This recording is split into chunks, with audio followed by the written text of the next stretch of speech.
ইন্ডাস্ট্রিতে আপনার ভালো বন্ধুর নাম কি? শাকিব খান। শাকিব খান নাকি অনন্ত জলিল? শাকিব খান। বাংলাদেশে কত প্রকার আবাল আছে সে সম্পর্কে হয়তো আপনাদের কম বেশি ধারণা আছে। চলেন আজকে আমরা এক শিক্ষিত আবালকে দেখে আসি। ওনাকে বাংলা সিনেমা প্রেমী কম বেশি সবাই চেনে। আগে কিন্তু কেউ চিনতো না। শাকিব খানের হাত ধরে এখন সবাই ওনাকে চেনে। থাক ওনার আর পরিচয় না দেই, চলেন কেন আমি আজকে ওনাকে আবাল বললাম সে সম্পর্কে এই ভিডিওর মধ্যে একটু বিস্তারিতভাবে আলোচনা করব। বর্তমানে দেশ বিদেশে শাকিব খান এবং রায়হান রাফির তুফান চলছে। আপনারা হয়তো জানেন রায়হান রাফি থেকে শুরু করে যারা তুফান সিনেমা দেখছে, অর্থাৎ সাধারণ মানুষ পর্যন্ত বলতেছে যে বাংলার ইতিহাস গড়তে যাচ্ছে তুফান। তুফান সিনেমাটা রিলিজ হওয়া অবধি তার আগ পর্যন্ত সবাই কিন্তু বাম হাত ঢুকাছিল, কিন্তু আমরা কোনো কথা বলি নেই, সব কিছুই চুপচাপ সহ্য করে গেছি, কিছু বলি নেই। কিন্তু আর চুপ থাকতে পারলাম না রে ভাই, কারণ এবার এমন এক ব্যক্তি বাম হাত ঢুকালো যেটা আমরা ভাবতেও অবাক হয়ে যাই। আমরা সাকিবিয়ানরা সবসময়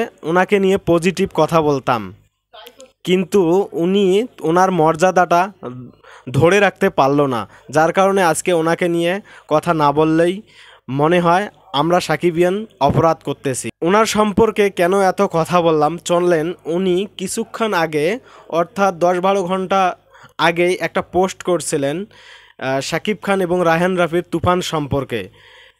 বিভিন্ন ইন্টারভিউতে রায়হান রাফি একটাই কথাই বলে যে আমরা ইতিহাস গড়তে যাচ্ছি, বাংলা সিনেমাকে বিশ্ব বাজারে এগিয়ে নিয়ে যাওয়ার চেষ্টা করতেছি। উনি বাম হাত ঢুকে কী বলল তার ভেরিফাই ফেসবুকে, চলেন আমরা ওটা আগে দেখে আসি। আমি এখন ওনার ভেরিফাই ফেসবুকে ঢুকছি, সেখানে দেখেন কি পোস্ট করছে উনি। হয়তো আপনারা বুঝতে পারবেন কি পোস্টটা করলো, কাকে উদ্দেশ্য করে পোস্টটা করলো। আহা ছোট ভাই আহা রে রেকর্ড, মানে ওনার টাইটেল।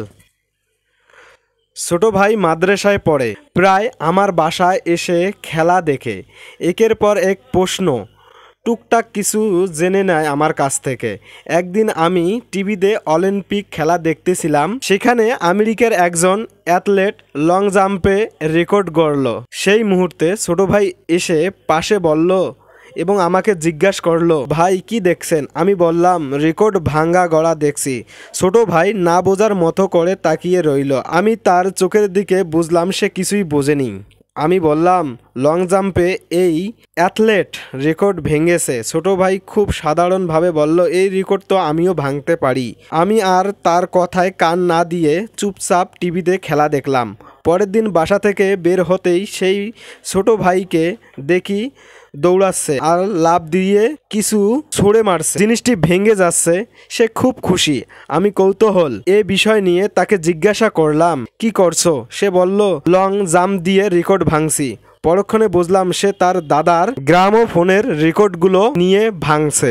আহা ছোট ভাই আহা রেকর্ড। উনি কাকে উদ্দেশ্য করে এই মন্তব্যগুলো করেছিলেন সেটা আমরা ভালো করেই জানি। এর আগে যখন শাকিব খানের তুফান সিনেমাটার টিজার ছাড়ে উনি আর একটা উস্কানিমূলক কথা বলেছিলেন যে কপি কপি কপি। তারপর যারা সিনেমাটা দেখছে তারা বুঝেই গেছিল যেটা কপি না মৌলিক গল্পের সিনেমা। মানে আমি একটা জিনিসে বুঝি না, বাংলা সিনেমা যে যখন বিশ্ব বাজারে এগিয়ে যাচ্ছে তখন কেন রে ভাই আপনাদেরকে বাম হাত ঢুকাইতেই হবে? আপনাদের কি কোনো কাজকর্ম নাই নাকি? নাকি শরম লজ্জা কোনো কিছুই নাই? আপনারা আর একটা নায়ক তৈরি করেন না কেন? আপনারা এরকম করে বাম হাত না ঢুকে নিজের দক্ষতায় এগিয়ে যান না কেন?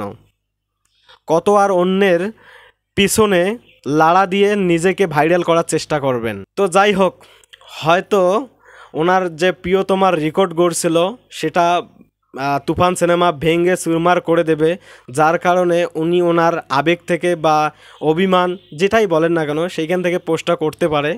তো আমি মনে করি যে এগুলা পরিত্যাগ করা, নিজেদের দক্ষতা অভিজ্ঞতা দিয়ে পাবলিকের সামনে এসে পরিচয় বৃদ্ধি পাওয়া।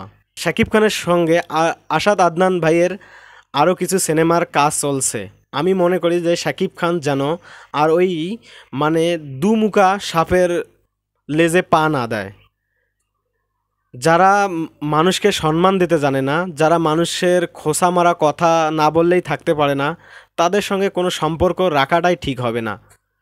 তো আপনাদের মন্তব্য কি তা অবশ্যই কমেন্ট করে জানাবেন। সবাই ভালো থাকবেন, সুস্থ থাকবেন। Good bye.